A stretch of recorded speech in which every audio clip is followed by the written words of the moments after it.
Muy buen día, gracias por seguirnos acompañando en Viva la Noticia, momento de análisis para hablar de este famoso hongo negro, síntomas, tratamiento. Sabemos y recién escuchamos a Alejandro que nos contaba de estas muestras que irán a Panamá para poder justamente verificar si hay y en qué cantidad en Guatemala. Ese es el tema que hoy nos convoca. El Ministerio de Salud Pública detectó el primer caso de mucormicosis u hongo negro en el país. El hallazgo se terminó el pasado 18 de junio en el Hospital General San Juan de Dios, en una paciente femenina de 56 años, originaria de Patsicía, Chimaltenango, según detalló la cartera en un boletín epidemiológico, la cual falleció este lunes. La mucormicosis es una enfermedad producida por la exposición al mucor.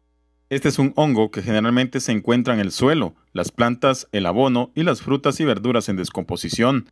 Se le llama hongo negro porque puede causar ennegrecimiento o manchas en la piel alrededor de la nariz. Para los especialistas, esta rápida propagación de la infección micótica es atribuida en gran medida a la utilización descontrolada de corticosteroides en el tratamiento de pacientes con coronavirus. El uso exagerado de estos medicamentos o su consumo por personas cuyo sistema inmunológico se encuentra debilitado por la enfermedad aumenta el riesgo de infección por este hongo. Este es el tema que analizamos hoy en nuestra entrevista. Tema más que importante, por supuesto, para escuchar y prestar atención con el invitado que nos acompaña, pero antes, algunos datos que tiene Jorge Laguardia para presentarnos.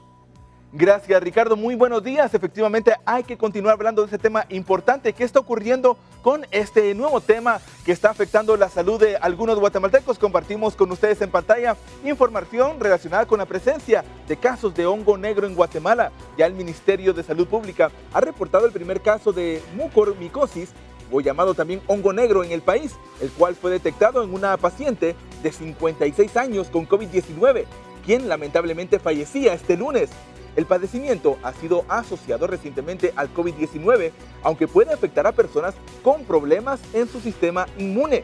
Esta infección afecta principalmente los senos nasales, afecta el cerebro y los pulmones.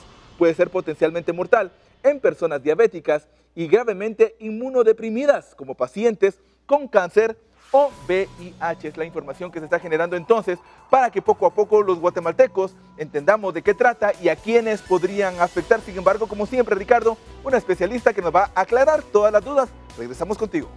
Gracias, Jorge. Efectivamente, saludamos a la doctora Zulma Calderón, que nuevamente nos acompaña. Ella es defensora de la salud de la Procuraduría de Derechos Humanos. Hablamos de este hongo negro, los síntomas y sobre todo tratamientos. ¿Y en qué consiste esta famosa variante, verdad? Y lo que se genera con el hongo negro, ¿desde cuándo tiene presencia en el país? ¿Qué nos puede decir al respecto? Buen día. Esta es una enfermedad que no es nueva.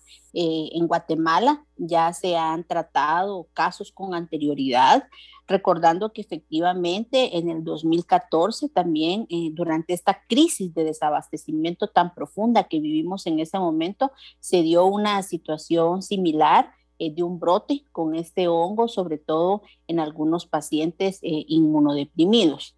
Resaltando que esta enfermedad pues es una infección fúngica, ¿verdad? Causado efectivamente por un hongo, por el hongo mucor, que pertenece a estas. De ahí pues viene el nombre de la mucormicosis y pertenece a esta familia de hongos que generan moho. Y la generación de este moho pues es la que frecuentemente vemos, por ejemplo, en alimentos orgánicos como el pan. En este momento creo que tiene una relevancia importante esta enfermedad por el contexto que estamos enfrentando, ya que estamos en una situación de pandemia y dentro de esta situación estamos enfrentando una nueva epidemia a tal extremo que esto es lo que ha llamado la atención de países como India, en donde desgraciadamente se han reportado ya más de 14,000 casos. Y en América Latina pues, se han reportado ya algunos casos en Chile, en Argentina, y lo que recientemente se ha reportado, ya diagnosticado aquí en Guatemala. Entonces, esta no es una enfermedad nueva, ni es una enfermedad desconocida, y hay que recordar también que este hongo vivimos prácticamente en contacto con él todos los días, sin embargo sí la conocemos como una enfermedad oportunista. ¿Y cuál es la sintomatología de esta enfermedad? ¿Cómo se contrae? ¿Qué nos puede decir al respecto? Porque surgen muchas variantes y siempre es muy importante tomar en cuenta los datos oficiales, la voz informada sobre el tema y no estar especulando con información que a veces recibimos y no es la correcta.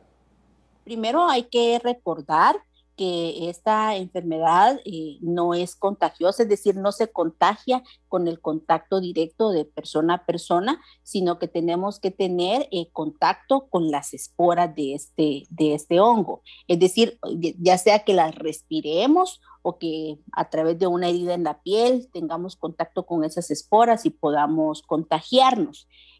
Los síntomas son muy diversos, pueden ser desde dolor de cabeza, dolor en los senos nasales, tos, puede haber también incluso que se expectore con sangre al momento de toser, y sobre todo lo que caracteriza a esta enfermedad son estas lesiones negras que se producen en la piel, porque hay que recordar que esta enfermedad, este hongo, ataca directamente a los vasos y produce necrosis en la piel, lo que hace que se torne en la piel de ese color. Esto es, digamos, en una situación de una persona que no está padeciendo una enfermedad como el COVID.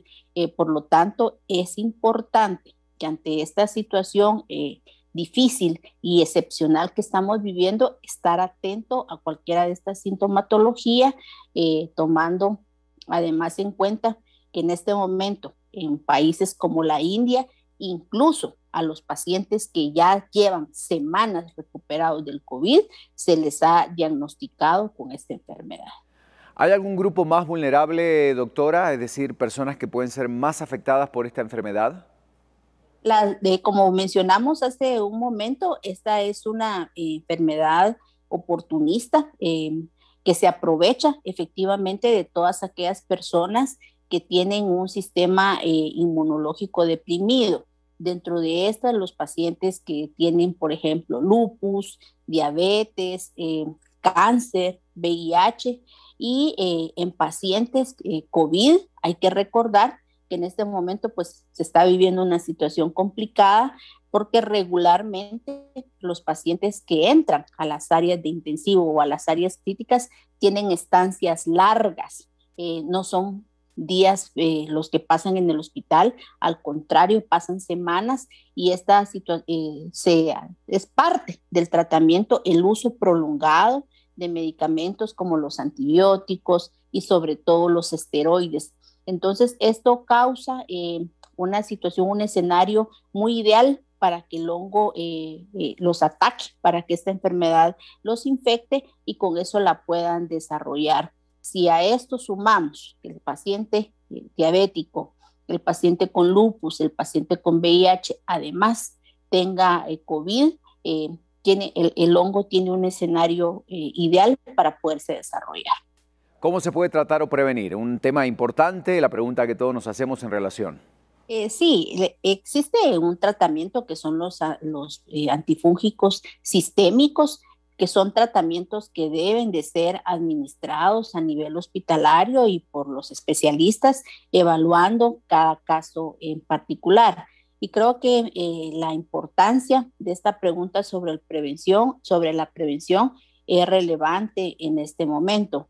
Pues nuevamente, al infectarnos con COVID, estamos con el riesgo de también contagiarnos con esta enfermedad, con esta mucormicosis, y eso nuevamente nos lleva a insistir en todas estas medidas de prevención que llevamos ya más de un año y medio de estar repitiendo, de estar resaltando: el lavado constante de manos, el uso correcto de la mascarilla, el guardar el distanciamiento social, el evitar todos los conglomerados y las reuniones en este momento es más que determinante.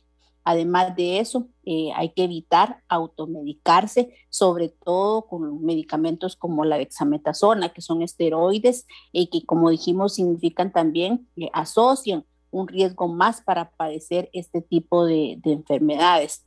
Y sobre todo, en este momento también una parte importante de la prevención es vacunarnos. y vacunarnos, pues lamentablemente cuando en este país tengamos efectivamente acceso a las vacunas en contra del COVID.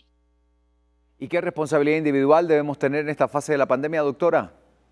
Tenemos que recordar que también de forma individual tenemos una importante responsabilidad, que aunque el Estado de Guatemala ha evadido tomar medidas drásticas de control y de contención de la pandemia, pues hoy más que nunca corresponde a nosotros de forma individual asumir esta responsabilidad, cuidándonos de forma personal y cuidando a nuestras familias. Tenemos también que guardar la calma, como mencionábamos al principio. Esta es una enfermedad que ya la conocemos con anterioridad en Guatemala, en la cual existe también una gran capacidad por parte de los médicos para poder atenderlo, siempre y cuando los hospitales estén abastecidos y se cuenten con los medicamentos necesarios para poder atenderlo. Doctora Zulma Calderón, defensora de la salud de la Procuraduría de Derechos Humanos, muchas gracias por acompañarnos esta mañana. Hablamos de este famoso hongo negro, sintomatología y tratamiento para el mismo.